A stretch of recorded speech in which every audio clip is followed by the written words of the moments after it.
প্ৰথমটো খবৰে হৈছে 30 নৱেম্বৰত শ শ শিক্ষাৰ্থীয়ে লাভ কৰিব স্কুটি। দুদিন পিছতেই শ শ মেধাৱী শিক্ষাৰ্থীয়ে লাভ কৰিব স্কুটি। উচ্চতম মাধ্যমিকত প্ৰথম বিভাগত উত্তীৰ্ণ ছাত্ৰীয়ে লাভ কৰিব স্কুটি। ৭৫% নম্বৰ লাভ কৰা ছাত্ৰই লাভ কৰিব স্কুটি। এইবাৰ যিহেতু ছাত্ৰক প্ৰদান কৰিব স্কুটি। 30 নৱেম্বৰত বিতৰণ কৰা হ'ব স্কুটিসমূহ। প্ৰজ্ঞান ভাৰতী আঁচনিৰ অধীনত খানাপাৰা পশু চিকিৎসা মহাবিদ্যালয় খেলপথাৰত বৃহৎ কাৰ্যসূচী আয়োজন কৰিছে। কামৰূপ আৰু কামৰূপ মহানগৰ জিলাৰ মেধাৱী ছাত্ৰ ছাত্ৰীয়ে লাভ কৰিব স্কুটি। মুখ্যমন্ত্ৰী হিমন্ত বিশ্ব শৰ্মাই শিক্ষাৰ্থীসকলক বিতৰণ কৰিব এই স্কুটিসমূহ। দ্বিতীয় খবৰটো হৈছে ৰামকৃষ্ণ থকা দেশত বাস কৰাক লৈ গৌৰৱ কৰে মুছলমানে। মুছলমান মহিলাৰ ওপৰত হোৱা শোষণৰ বিৰুদ্ধে ক'বলৈ অধিকাৰ আছে হিন্দুৰ। ৰামকৃষ্ণ থকা দেশত বাস কৰাক লৈ মুছলমানে গৌৰৱ কৰে। এই মন্তব্য ডক্টৰ হিমন্ত বিশ্ব শৰ্মাৰ। সনাতন সভ্যতা সংস্কৃতিৰ কথা কোৱাৰ সম্পূৰ্ণ অধিকাৰ আছে হিন্দুৰ।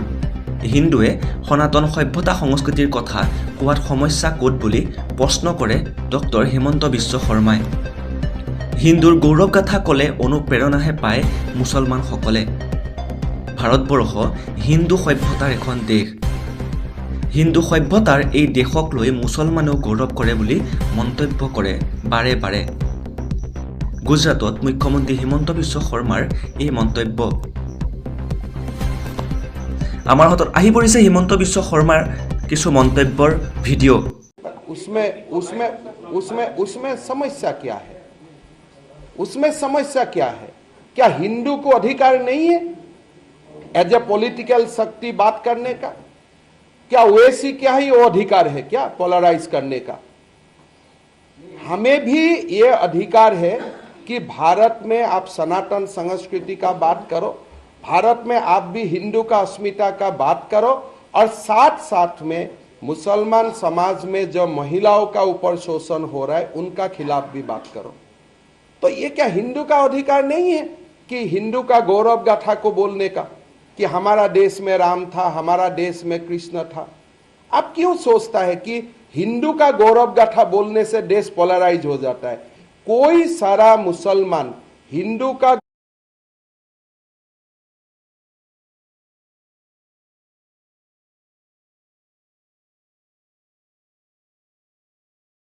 गौरव गाथा से प्रेरणा लेता है कि हम ये देश में वास करता हूं जो देश में राम था, कृष्ण था। कम से कम हमारा, मैं जो देख रहा हूं, मेरा बहुत मुसलमान दोस्त है, वो लोग हिंदू का जो देश के लिए कंट्रीब्यूशन है उससे वो लोग उससे प्रेरणा लेता है। आप लोग ये पोलराइजेशन सब लाके हिंदू मुसलमान का बीच में प्रॉब्लम खड़ा करता है।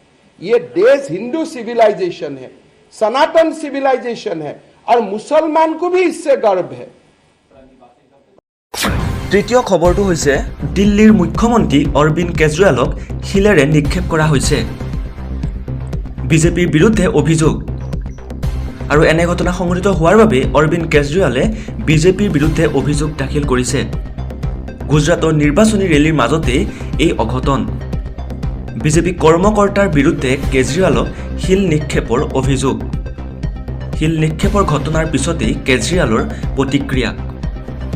২৭ বছৰে বিজেপিয়ে কাম কৰিলে আজি শিল মাৰিবলগীয়া নহ'লহেঁতেন বুলি মন্তব্য কৰে দিল্লীৰ মুখ্যমন্ত্ৰী কেজৰিৱালে।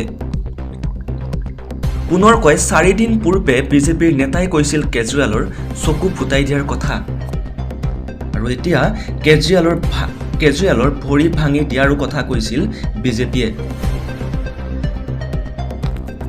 আৰু দিল্লীৰ মুখ্যমন্ত্ৰীয়ে কয়, মই কাৰো একো অনিষ্ট কৰা নাই, মই সদায়ে শিক্ষানুষ্ঠান হাস্পতাল নিৰ্মাণৰ কথা চিন্তা কৰোঁ। সাহস আছে যদি কামৰ খতিয়ান দাঙি ধৰক বিজেপিয়ে। গালি গালাজ কৰিলেই গুজৰাটৰ উন্নয়ন নহয়। অৰবিন্দ কেজৰিৱালক শিল নিক্ষেপ কৰা হৈছে। পুনৰ জনাই আছোঁ, আৰু এই ঘটনা সংঘটিত হোৱাৰ বাবে বিজেপিৰ বিৰুদ্ধে অভিযোগ কৰিছে কেজৰিৱালে। মন্তব্য আহি পৰিছে কেজৰিৱালে কি ক'লে চাওঁ আহক। गुंडागर्दी करी है इन्होंने। अभी हम लोग आ रहे थे पीछे से, इन्होंने हमारे ऊपर पत्थर फेंके। बताओ मेरा क्या कसूर है? इन्होंने हमारे ऊपर पत्थर फेंके, अरे मैं इनको कहना चाहता हूं 27 साल में कुछ काम कर लेते तो पत्थर फेंकने की जरूरत नहीं पड़ती। अभी 4 दिन पहले इनका एक नेता कहता है केजरीवाल की आंख फोड़ देंगे, केजरीवाल की टांगे तोड़ देंगे। यार मैंने क्या कसूर किया है, मेरी आंख तोड़ दोगे मेरी? मैंने किसी का कुछ बिगाड़ा है? मैंने किसी का कुछ गलत काम किया है? मैं तो कहता हूं मैं लोगों के स्कूल बनवाऊंगा, ये कहते हैं आंख फोड़ देंगे केजरीवाल की। मैं कहता हूं बिजली मुफ्त करूंगा, ये कहते हैं टांगे तोड़ देंगे केजरीवाल की। अरे मैं आके अपने काम बता रहा हूं, तुम भी अपने काम बताओ ना। तुम काम नहीं बताते, केजरीवाल को गालियां देते हो। गालियां देने से तो गुजरात का विकास नहीं हो सकता, गालियां देने से तो बच्चों का भविष्य नहीं बन सकता। केवल गुंडागर्दी करी है इन्होंने।